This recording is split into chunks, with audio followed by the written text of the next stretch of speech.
In my last couple of videos, I've been discussing the history of Looney Tunes characters, but today I'm taking a break from that, although I am still discussing something related to Looney Tunes. That's also kind of related to Chuck E. Cheese, and that's when the Looney Tunes characters entered the world of restaurants with arcade games and animatronic entertainment. Now this may sound like a really random combination, but in the 80s, a place combined all of these ideas together, and while it did eventually become a forgotten, defunct business, it's still regardless an interesting topic to take a look at. But before I get into the main topic, I want to give it a little bit of background. With how places like Chuck E. Cheese and Showbiz Pizza Place were a major fad, especially in the 80s, but there were a lot of smaller, more localized places that were never really that successful, such as the Pizza Planet, Dimes and Critters, which was allegedly set ablaze deliberately by the owner in an attempt to commit insurance fraud to pay off the large debts that the location had accrued, and also Mark's Fun Time Pizza Palace. And you're not gonna believe this, but they did weddings there. Why, you ask? No idea other than it being unbelievably cool.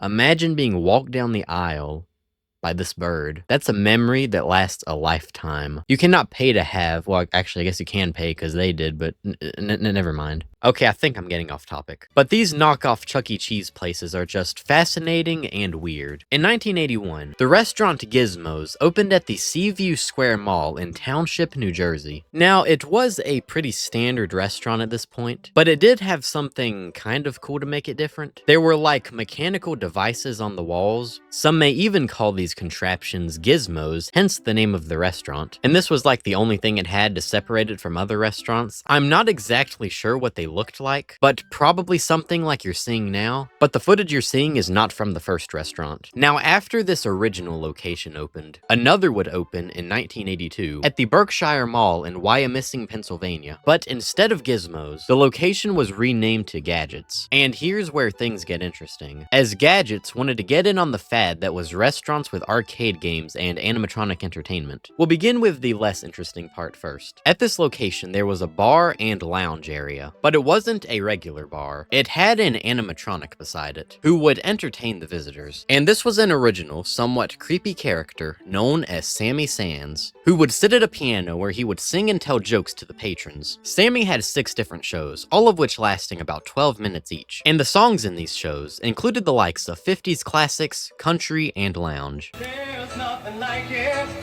nothing else around. Gadgets, gadgets, the only game in town. Now, since Sammy was at the bar, obviously his shows weren't made for kids. Sammy even had some cigarettes and a little drink on his piano, but his shows weren't anything crazy or risque. Sammy also had a drink named after him at the bar, known as the Sammy's Whammy. Specialties of the bar is something called a Sammy's Whammy, named after that guy over there behind the piano. After you've had 1 or 2 of these, it doesn't matter whether he's human or humanoid. What does that even mean? Now you may be thinking, it's a bit odd to have an alcoholic bar at an arcade restaurant with animatronic entertainment. It's kind of hard to imagine a modern-day Chuck E. Cheese with a full-on bar in the middle of it, you know? But that was the point. It was made to appeal to both kids and older people. The adults had the bar and Sammy Sands, while the younger folks and families had the much cooler animatronic show, the Looney Tunes Revue, which is the main reason as to why this video is being made. At the second location in the Berkshire Mall, there were 4 Looney Tunes characters in the form of animatronic performers. You had Bugs Bunny, Porky Pig, and Daffy Duck on a stage at the main dining area. Then off by himself somewhere was Yosemite Sam, who had his very own stage all to himself. And you may be wondering, how on earth did this small restaurant get access to the Looney Tunes characters? Well, that's because the restaurant was owned by Warner Communications. And you know Warner Bros. Owns the Looney Tunes characters. And fun fact that I mentioned in my Chuck E. Cheese video, Warner Communications funded the first Pizza Time Theater location, and essentially owned the brand, which included all of the characters and stuff like that. But they sold their ownership after not being interested in funding more locations. So it's kind of funny how they turned around and made their own version after selling the much more popular original. So after the second location in Pennsylvania, California. A third and fourth location would open in Ohio and Maryland in December 1982 and January 1983 respectively. And this is when things get crazy. Bugs, Porky, Daffy, and Yosemite Sam were no longer the only Looney Tunes animatronic performers. There were now several more, which included, now on one large stage altogether, Bugs, Daffy, Porky, Yosemite Sam, Sylvester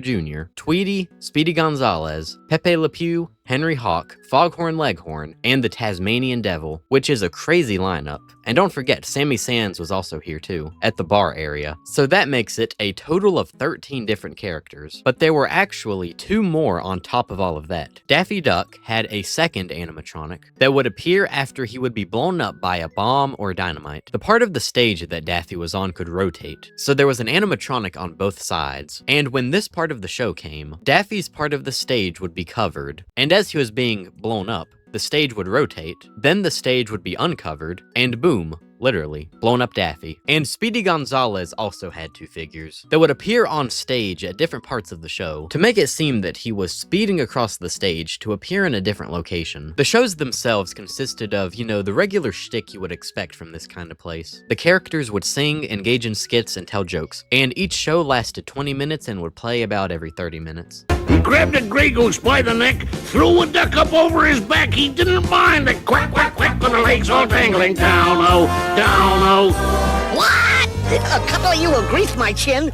Legs all dangling down. Quack, quack, quack. Do you realize what you're saying? You interrupted my song, you lily-livered, bow-legged varmint. And now Tweety will sing, Old Man River.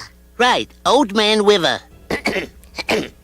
Old Man River. This vast lineup of animatronic characters were created by Advanced Animations, and Warner Communications would actually go on to buy Advanced Animation for $6 million while they were working on gadgets, renaming it to Warner Technologies Incorporated, and they would continue to make animatronic shows under this new ownership. Now, at these new locations in Maryland and Ohio, they both had the 12 Looney Tunes animatronic characters, but when new locations were opened, Foghorn Leghorn and Taz were not part of it, so those are like the rare characters, and not many images are available for them, or videos of them in action. The singular image of Foghorn Leghorn that we have on his stage, in front of his drum set, is in such low quality it looks kinda creepy. It also seems Henery Hawk was not in every location either, as there's really not a lot of images of him, at least compared to the other characters, minus Taz and Foghorn Leghorn, of course. But he still did appear in shows, from best I can tell, when Foghorn Leghorn and Taz were not present, and it would just be weird for him in particular not to be there. And Speedy was also not always there, but that could just be because he was hidden, because he wasn't on stage all the time. Like I said, he had 2 figures that would pop up occasionally to make it look like he was moving around the stage. Okay, I looked a bit closer, I put on my detective hat, and I think I know what's going on here. So I'm recording this way after my last bit, but I'm not going to get rid of that last bit because it's kind of fun to just document my learning of this. So if you look at this really terrible footage, very low quality, it kind of looks like Henery is in the ground a little bit, which gives me the impression that he was similar to Speedy, where he would only pop up occasionally, and he's seen holding a tambourine. So my best guess is that he was hidden throughout the show, but when it came time for musical segments, he would pop up and sway rhythmically to the music. I have no idea if that is correct, but that is my best guess. And it would answer my question as to why, in an image where the other characters are seen, Henery is not. Because like I said before, I thought he was like Foghorn Leghorn and Taz, where he was rare, but I think he was at every location. If it is wrong, I never claimed to be a good detective. And all of these Looney Tunes characters were of course voiced by Mel Blanc. And since new cartoons and such weren't really being made for him to voice over, he had time to work on the gadget stuff. Blanc stated that there would be 50 shows created that would play at each restaurant, and so many new shows were planned so that visitors would get a new show each time they came. Sadly, the audio to a lot of these shows is lost, and only a handful of recordings are available, but we have enough to get a general feel for the show. And while I'm talking about the shows, I do want to bring up the fact that there were some special shows made for holidays. For example, Halloween. You want to talk horror? Huh,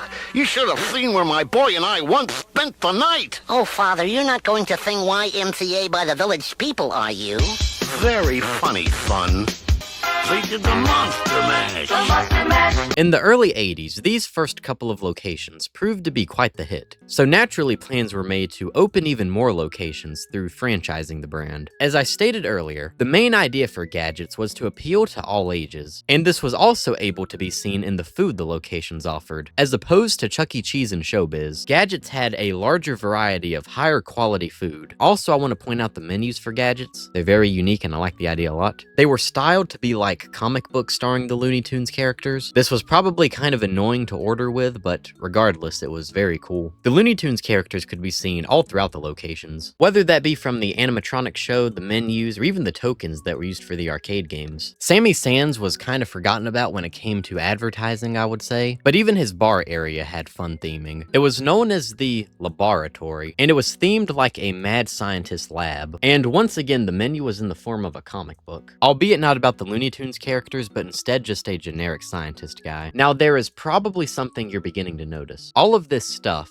the arcade games, the vast array of food options, the themed bar area, the Sammy Sands animatronic, the random gizmos and such on the walls, and the very large Looney Tunes animatronic stage show was expensive, and for a while, it was worth it. And Warner planned to open 150 new locations across the US with the help of franchisees. But this was also around the time period where arcade restaurants with animatronic entertainment as a fad began to wear off. Chuck E. Cheese would soon file for bankruptcy, and being one of the top brands in this genre of themed dining, most of the smaller places would eventually follow. And Gadget's plan to avoid this fate was with how it was made for all ages. They particularly had a lot of hope in the alcohol sales, but it really did not help all that much. And opening 150 new locations was just out the window. And when the already existing locations began to do worse and worse, it was not looking good. Before the major financial issues, there were plans to redo the Looney Tunes Revue and make a new show, but it never made it out of the early planning stages. And with this continuous loss of money, a new plan was concocted. Warner would open smaller Gadgets locations, known as Gadgets Cafe, and it was a restaurant.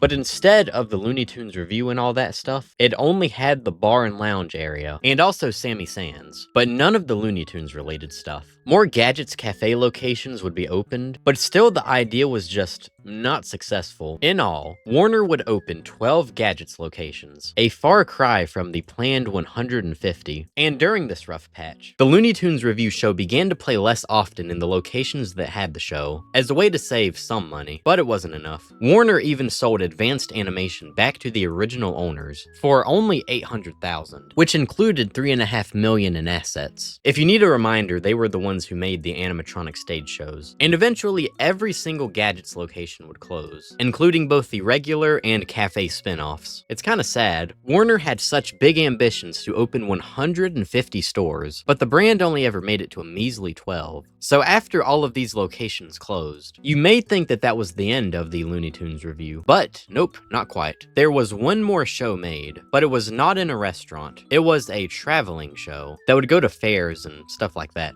And this may not seem too interesting, but while all of the animatronic figures in the restaurants were either presumably destroyed or thrown away, the ones in the traveling show actually got sold to some private collectors in 2020, which is very cool. One of those collectors being this guy here named Pask, who is a friggin' legend at documenting a lot of animatronic stuff. I will link his YouTube channel in the description of this video. His documentation of the Looney Tunes Revue and Gadgets was very helpful. Another collector I'll mention is YouTube user Renster, who got the Pepe Le Pew figure, which that's the best one. And Renster has done a great job at keeping him in good condition. Also, Pepe Le Pew was just the best animatronic, so that's a good one to have. And since I'm mentioning all these people, I'll do one more, and that's going to be YouTube user Briar Patch Productions, who uploaded a lot of the background footage you've seen in this video, showcasing the Looney Tunes Revue in action. It's pretty neat how after all of these years, firstly, these animatronics are still intact, but not only that, the fact that this obscure footnote in Looney Tunes history still has people talking about it is astounding, and I guess that includes me now.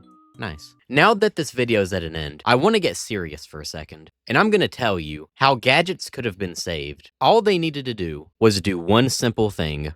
Let people have weddings there. People would have gone into debt to have a wedding at Gadgets. Just imagine being walked down the aisle by Sammy Sands or Bugs Bunny. Maybe even both. That's the real reason Gadgets failed. But Warner, if you ever want to bring back this idea, hit me up. I'm down to help you plan it out. The arcade restaurant with animatronic entertainment and weddings is a very lucrative business nowadays. But anyways, if you enjoyed this video, a subscription, a like, and maybe even a comment would be greatly appreciated. And with that, I'll see you next time. Goodbye. We'll say goodnight. Now, we're glad you came. We hope you've not found our Act 2 theme. The show is over, the music done. Another closing of another show.